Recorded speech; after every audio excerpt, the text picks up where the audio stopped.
I would like to introduce our next speaker, Dr. Lennart Hardell of the Environment and Cancer Research Foundation. Dr. Hardell has also worked as a specialist oncologist, a cancer epidemiologist, and is a retired professor at the Department of Oncology, Örebro University Hospital in Sweden.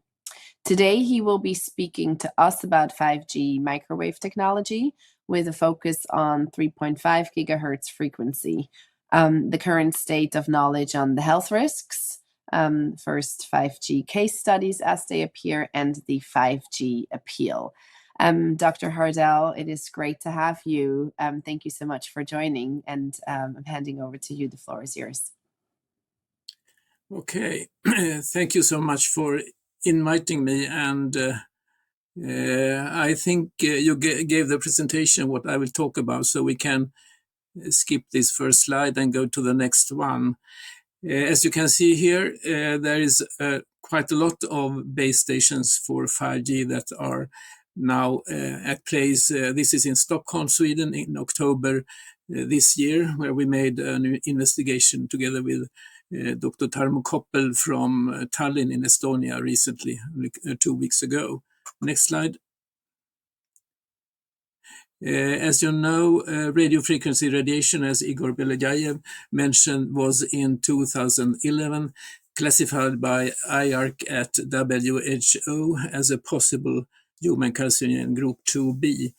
New evaluation would give a group 1 classification according to my view and several others. This is based on further epidemiological studies and also animal studies and other laboratory studies. Next slide.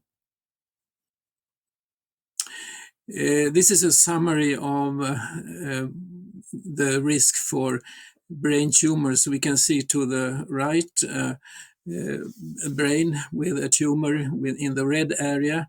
And what we talk about is ipsilateral exposure to or use of a mobile phone or a cordless phone. That is, the phone has been used on the same side of the brain as the tumor developed. And if you look into the slide to the left bottom line, this is a meta-analysis of the studies so far based on several thousand of patients with this type of tumor, a glioma, and also control subjects. And we find about 2.5-fold increased risk for this tumor type.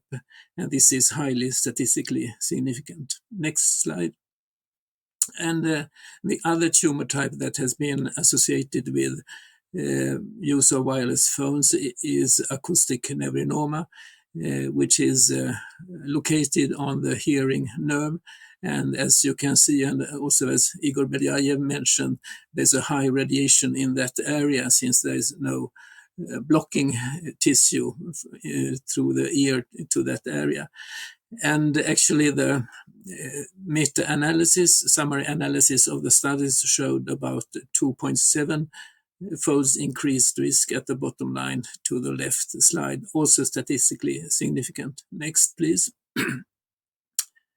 These findings have been replicated in animal studies. These are the National Toxicology Protocol study from USA, where there is a study on glioma, the same type of brain tumor as in human beings, or precursors to glioma, the glial cell hyperplasia. And without going into detail, they found an increased risk among exposed male rats for these tumor types. So it was in agreement with human studies. The next slide, please. And the same goes for schwannoma, which is the type of tumor in neural tissue in the ear. The acoustic nevrinoma is the same type of tumor. And again, there was an agreement between pathological findings and what is found in human studies. Next, please. Most important are also the studies from the Ramazzini Institute in Italy, where they've studied the risk for these glioma types of tumors in rats, and here we have results for male rats, female rats, rats, and overall. The red line is the control group, and all is exposure 5 volt per meter, 25 volt per meter, or 50 volt per meter. And these exposure levels are of interest when we go to 5G. Next slide. And they also studied the Schwann cell or schwannoma cell types, and again, as the blue lines indicate, an increased risk for this tumor type in animals. The summary was that they found in the 50 volt per meter a clear increased incidence of these tumor types. Next slide. I will not go into ICNIRP because I think someone else will cover this, but ICNIRP started in 1992 as a so-called independent commission. In fact, it is not independent, it's highly influenced by industry. Next slide. Anyhow, they rely only on immediate thermal effects, heating effects from radiation, when they make their evaluation of guidelines. So they disregard these non-thermal effects, as we know, exist and are a problem as to human health. Next slide. I will not go into these guidelines either, but just mention that there are guidelines which are very different from ICNIRP, which gives a guideline of 10 watt per 10 watt based on the initial report, and this has been repeated later on by other evaluations, and other evaluations show quite much lower guidelines for exposure, and these guidelines are based on all biological effects from radiation. Next slide. Yes, this is a summary. The latest one is 2020, and basically they use this heating paradigm by ICNIRP when they make the evaluation of their guideline. Next, please. Regarding the NTP and Ramazzini studies, ICNIRP doesn't play any relevance to these as to carcinogenic research, and say that they do not provide evidence of carcinogenic effects, which is of course not correct according to what the studies really show. Next. I will from this go on to the actual situation with 5G radiation in Sweden.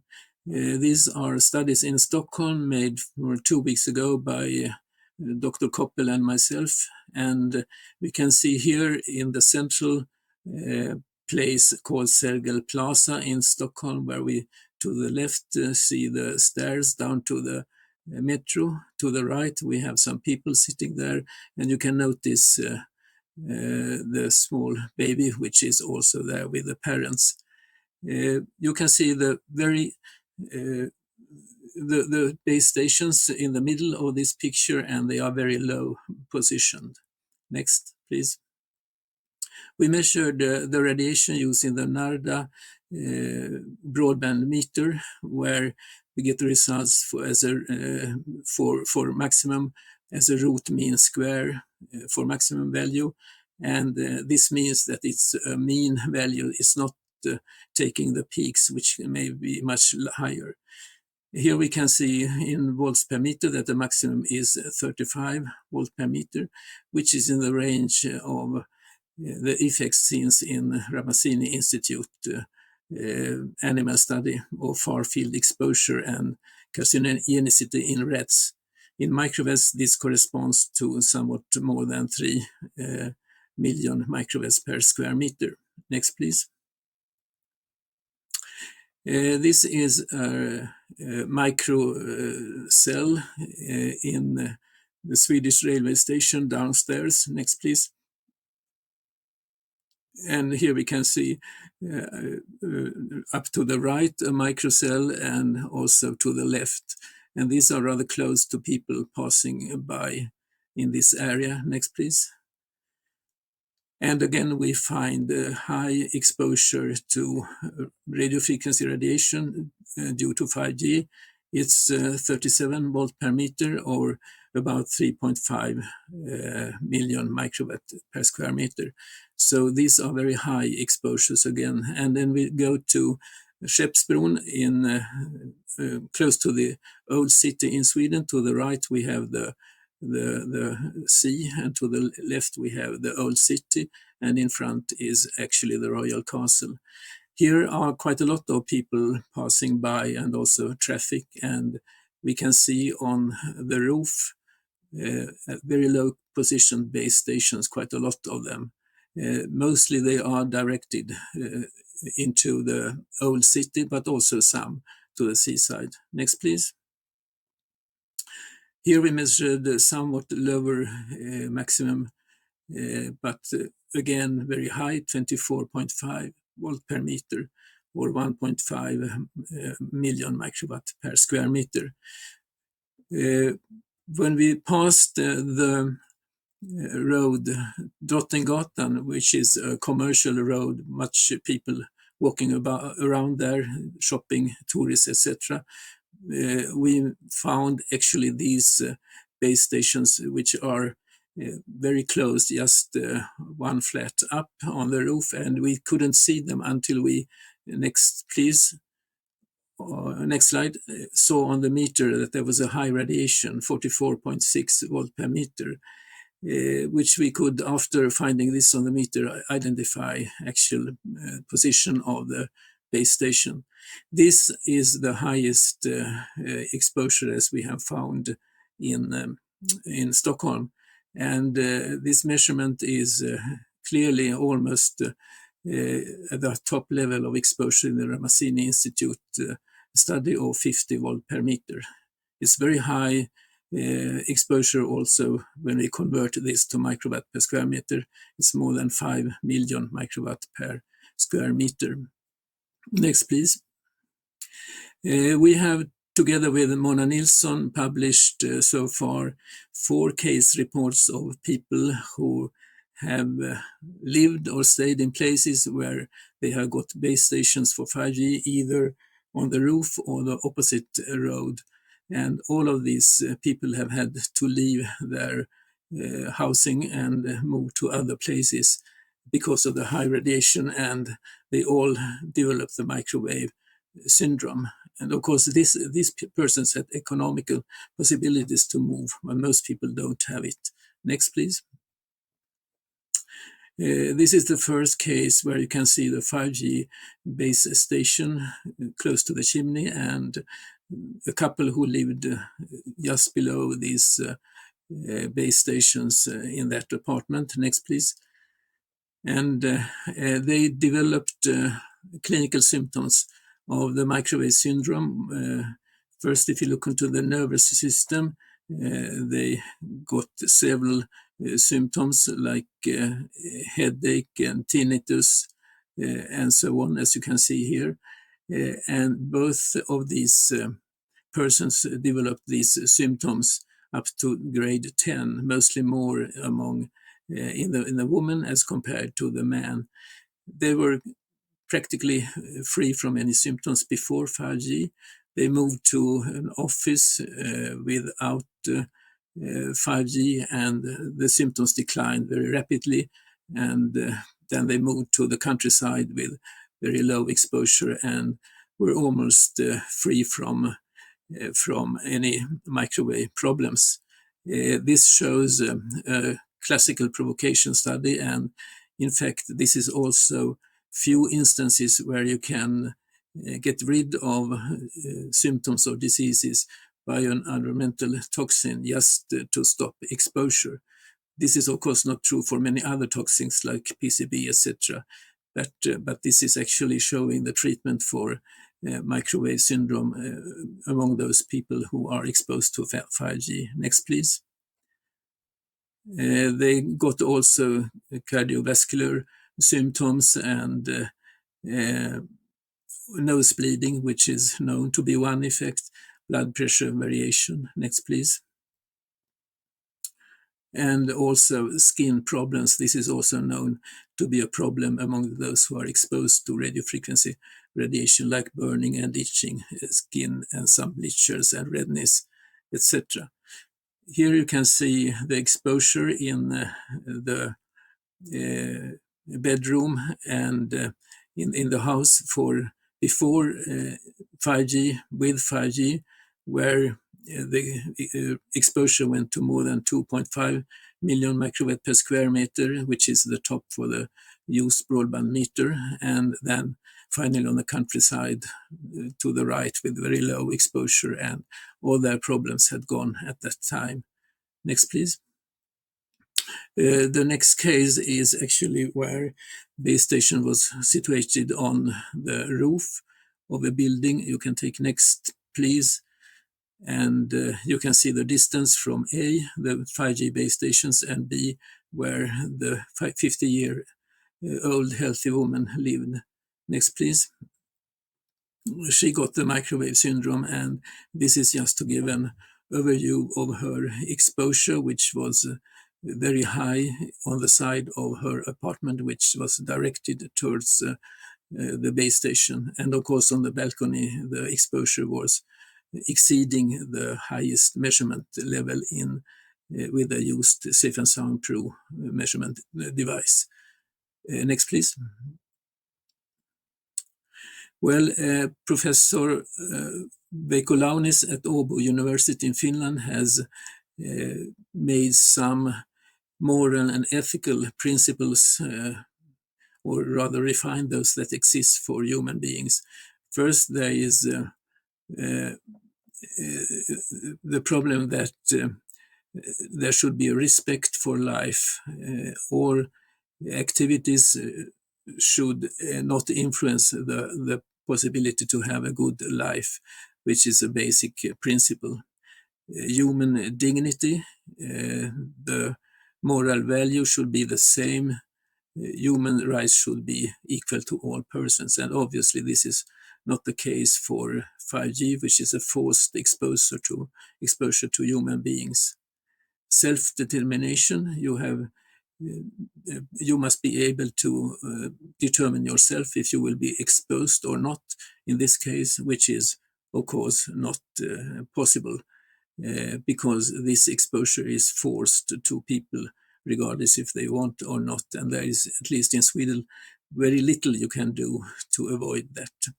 Medical care, as you know, these people have not been mostly recognized as diseased, physically diseased when they go to hospitals or seek medical doctor. They often are discussed to have a psychological problem instead of being sick, and some are even sent to psychiatric departments for treatment, which is of course not the correct way. As I showed, the best way is to switch off or shut off exposure, and these people will mostly get healthy after that. Justice, all people should have the same possibility for adequate care, and this is of course not true also for these persons, since they are neglected mostly by the medical community, who do not recognize that radiofrequency radiation gives any health problems, of course. And then there is a benefit. You should also discuss the benefit of some circumstance, something that is regarded to be dangerous, as compared to the benefit for the total group of persons. And one must say that 5G does not fulfill this criterion. So looking into these different criteria, one must say that these moral or ethical principles are not used when it comes to 5G, because this is a forced exposure to people, and as we have found, the radiation is very high and gives medical problems. We think that one problem is the beam-formed pulsating radiation, which is variable both in duration and, or maybe, or mostly to the height of radiation, as we saw in our 5G measurements in Stockholm. Next, please. We have sent the 5G appeal together with Professor Rainer Nyberg in Finland, Vasa, to EU since 2017, that's 6 years by now, with more than 400 people who have signed this appeal. And to our disappointment, there has been no reaction from EU on this. So this implementation of 5G goes on.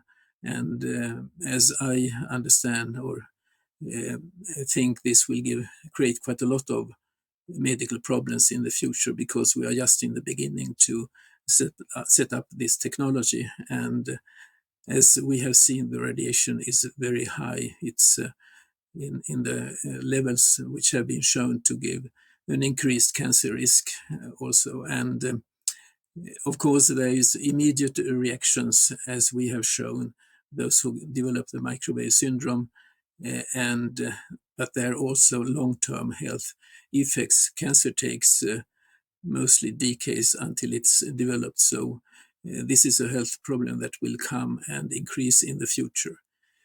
Of course, there are also environmental aspects like birds and insects and so on, which we haven't studied, but there are other studies, as you know, that may indicate that there are also problems that may be increased by the implementation of 5G.